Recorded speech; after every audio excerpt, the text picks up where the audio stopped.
আয় সাথী মামা, আজকে কি করছো? ছোট মাছ, মলা মাছ, এগুলো আমরা ভর্তা বানাবো, এগুলো কাটতেছি। আরে মওলা মাছ দিয়ে আবার ভর্তা হয় নাকি? হ্যাঁ হ্যাঁ, হ্যাঁ, মুই ভর্তা বানাইতে খুব সুন্দর করে। এই মওলা মাছ দিয়ে ভর্তা হবে? হ্যাঁ এটা বরিশালের মানুষ খায় নাকি এভাবে? হ্যাঁ, বরিশালে এটা খুব ভর্তাটা খুব পছন্দ করে। ও আচ্ছা, ঠিক আছে, তো বানাও দেখি, আমি তোমার টোটাল রেসিপিটা দেখাবো। ঠিক আছে।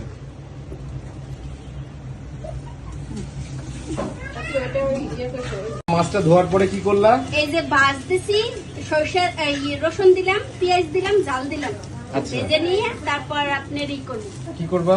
বাটবো।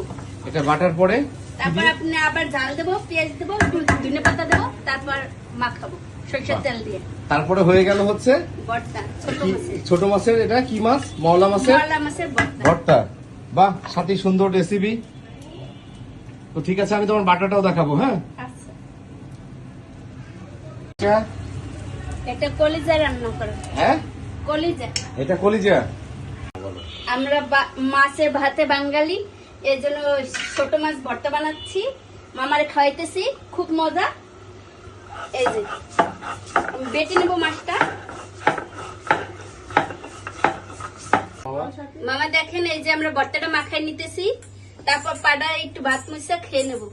পাটায় ভাত মুছে খেয়ে নিবা?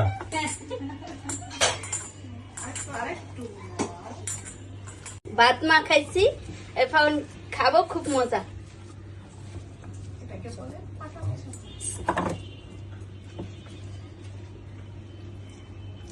কি বলে? পাটা মোছা।